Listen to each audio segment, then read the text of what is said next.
तो डेडपूल के viral dance से लेकर हेनरी कैविल के वुल्वरीन वाले कैमियो तक एंड थॉर का दर्द कंटिन्यू रहने तक डेडपूल एंड वुल्वरीन मूवी को रिलीज हुए ऑलमोस्ट एक हफ्ते होने जा रहे हैं and it's high time to talk about the spoilers of the movie, क्योंकि अधिकतर लोगों ने आई एम श्योर ये मूवी देख ही ली होगी। और देखो, इस वीडियो में मैं स्टोरी से रिलेटेड बात नहीं करूंगा क्योंकि वो तो आप सभी को पता है, बट बात करेंगे कुछ ऐसे अनआंसर्ड क्वेश्चंस पे जो ये फिल्म हमारे सामने फेंक कर चली गई है, जिनके जवाब ऊपर वाला ही जाने हमें कब मिलेंगे, बट थ्योरीज एंड प्रोडिक्शन करने में कैसी शर्म। सो इस वीडियो में स्पॉयलर्स नहीं, ये वीडियो ही पूरा का पूरा स्पॉइलर है। तो जिन्होंने डेडपूल एंड वुल्वरीन नहीं देखी है तो अपने हिसाब से देख लेना। So without any further ado, let's get started.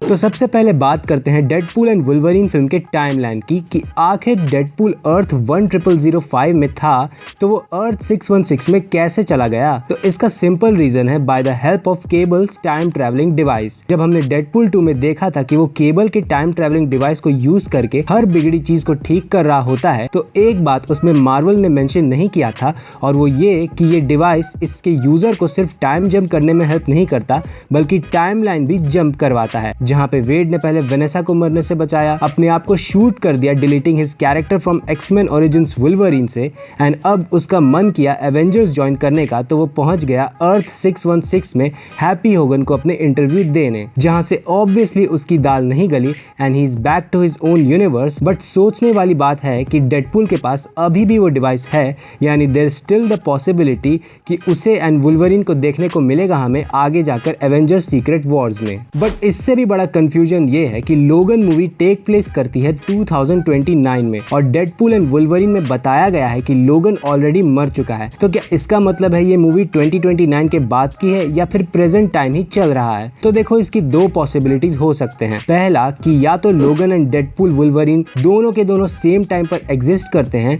सिर्फ कुछ सालों का गैप है जहाँ पे लोगन के इवेंट्स पहले टेक प्लेस किए तब ये फिल्म आई, क्योंकि वो मेक सेंस भी करता है। या फिर सेकेंड पॉसिबिलिटी कि मार्वल से टाइमलाइन बताने में थोड़ी गलती हुई है। इवन केविन फाइगी ने भी इंटरव्यू में कहा है कि वो टाइम्स को लेकर थोड़ा स्केप्टिकल हैं एंड वो इस पे काम कर रहे हैं एक सटीक एक्सप्लेनेशन देने का। बट अब आते हैं कैमियोस पर, जिसमें सबसे पहले बात करते हैं वुल्वरीन के डिफरेंट वेरिएंट्स अलग अलग यूनिवर्सेस में।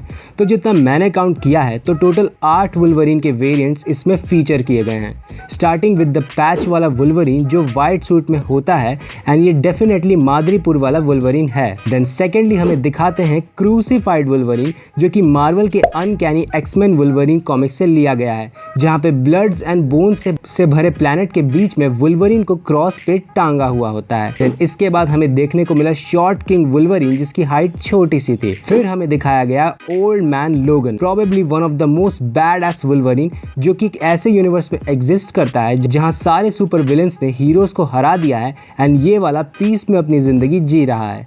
देन पांचवा वुल्वरीन हमें दिखाते हैं हल्क वर्सेस वुल्वरीन कॉमिक से, जिसमें उसकी लड़ाई हल्क से हुई होती है। फिर ऑब्वियसली अपना कॉमिक एक्यूरेट सूट वाला वुल्वरीन विद द मास्क, जिसको फिल्म में वर्स्ट वुल्वरीन कहकर डिनोट किया गया है, जो कि मेन कैरेक्टर भी है फिल्म का। फिर आते हैं 90s के वुल्वरीन पे, या फिर कह सकते हैं ओमेगा वुल्वरीन, जो कि प्रोबेबली बिलोंग करता होगा एज ऑफ एपोकलिप्स वाले कॉमिक स्टोरी से, जहां पे वुल्वरीन के पास लेटेक्स से बना हुआ सूट होता है। And last but not the least, कैवेलरीन, या फिर कहें हेनरी कैविल का वुल्वरीन, जो कि एकदम उसी अवतार में होता है जिसमें हमने ह्यूज जैकमैन को सालों से देखा है एज वुल्वरीन। एंड जिस तरह से ये अपने क्लॉज निकालता है ना, द बेस्ट वेरिएंट लगता है ये मुझे वुल्वरीन का, जो कि रेफरेंस भी है हेनरी कैविल के मिशन इम्पॉसिबल से, डूइंग हिज सिग्नेचर फिस्ट बम। डेफिनेटली इतने बड़े एक्टर का कैमियो दिखाया है तो इन फ्यूचर इसका कुछ ना कुछ करेंगे, क्योंकि हेनरी कैविल टाइम लेकर मूवी साइन करते हैं एंड अब वो ये वाली गलती नहीं करेंगे जो सुपरमैन के साथ उन्होंने की थी। बट एक क्वेश्चन जो कि इस वक्त एंड आने वाले टाइम में इंटरनेट का मोस्ट आस्क्ड क्वेश्चन बनेगा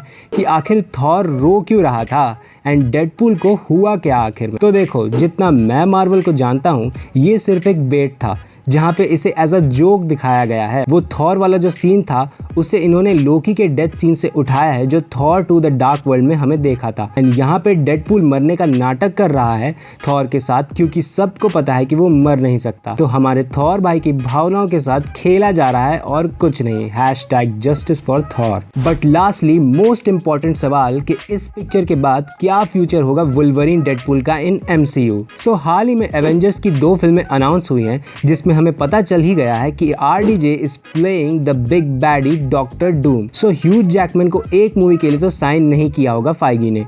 एंड आई बिलीव कि डेफिनेटली हमें ह्यूज जैकमैन एज वुल्वरीन देखने को मिलेगा इन एवेंजर्स सीक्रेट वॉर्स, क्योंकि उसमें एक्समैन का रोल भी होता है। एंड आई एम एक्सपेक्टिंग कि शायद हमें टोबी मैगवायर का स्पाइडरमैन भी देखने को मिले, क्योंकि सीक्रेट वॉर्स बहुत बड़ा इवेंट है मार्वल कॉमिक्स में, even bigger than Endgame. तो all the OG super heroes will be under one roof. And Deadpool की बकचोदी एंड इंटरैक्शन दूसरे एवेंजर्स के साथ देखने में एक अलग लेवल का आनंद आएगा। बाकी आप लोग भी कमेंट करके बताना अपनी theories and prediction Deadpool and Wolverine film को लेकर एंड आने वाले MCU के फ्यूचर को भी। सो दैट्स इट, आज के लिए बस इतना ही। अगर आपको ये वीडियो पसंद आया तो लाइक करना, शेयर करना, सब्सक्राइब तो जरूर करना और कमेंट करके बताना आपको ये वीडियो कैसी लगी।